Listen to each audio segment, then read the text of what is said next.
And the thing about PsyD or PhD programs is that it feels like once you get done with one thing, there's a whole nother thing that comes up. Once you feel like you are going through a little bit of a flow, there's something that comes up again. So it's constantly keeping you on your toes.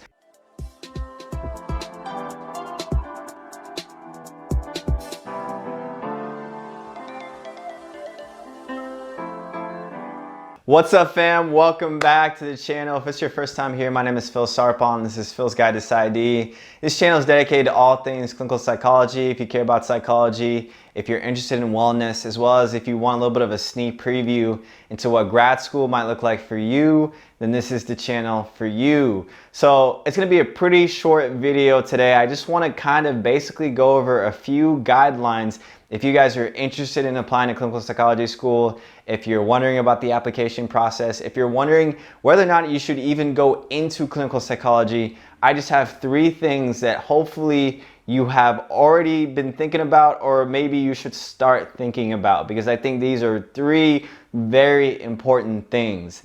Number 1 is the timing. So the biggest thing with clinical psychology school is that it takes so much time to get through. If you're going to go into a PhD program, it might take anywhere from 6 to 7 years.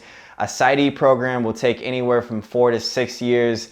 So you have to be okay with the amount of time that you're going to be putting into school.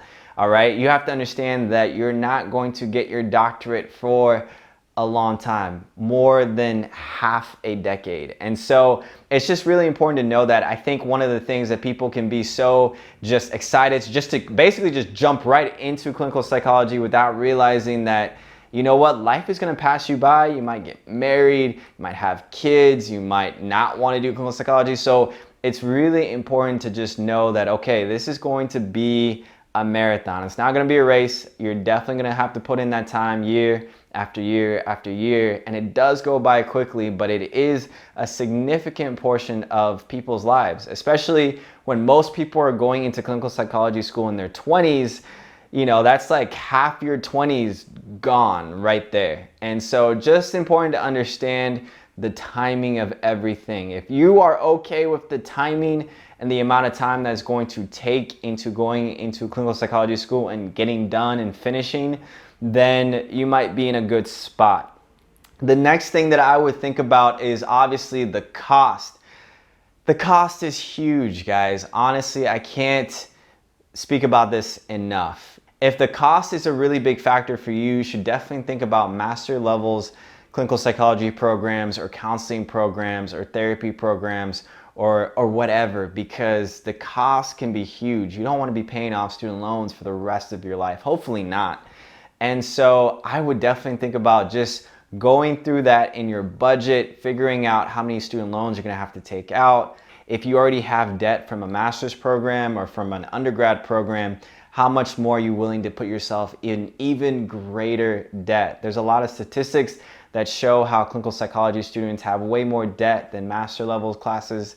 Now, PhD programs are great because PhD programs mostly have stipends, but PsyD programs typically do not have a stipend. And so it's just really important to understand that, at least hopefully, that you have a plan in terms of how you're going to pay off your tuition, how you're going to pay off the student loans, get rid of the debt. All of those things are really, really important and crucial before you apply to clinical psychology school, because the cost is great. All right. The third thing that I would hopefully you've already thought about is basically just in general stress. I mean, going into a doctoral program is stressful. If you've already been through a master's program, it's kind of like that, but it's just longer. So you're going through stress for a longer period of time.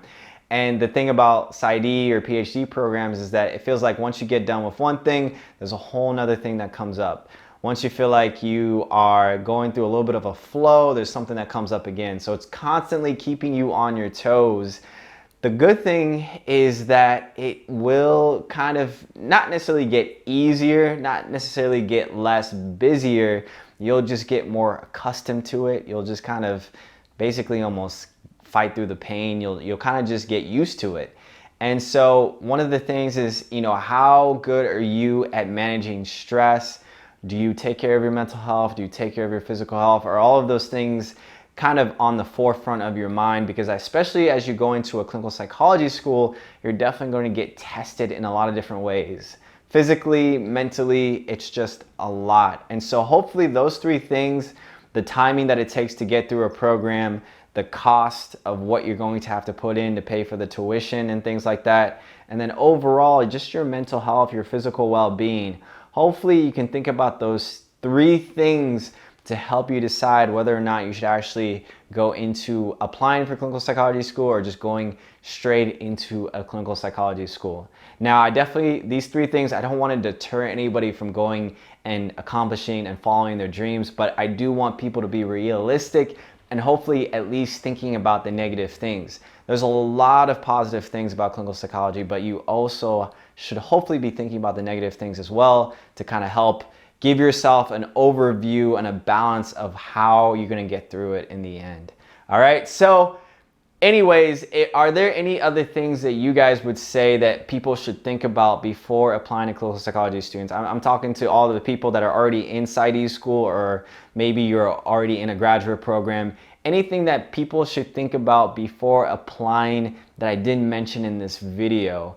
And if you haven't already, definitely like this video, smash the like button, subscribe to the channel if you already haven't.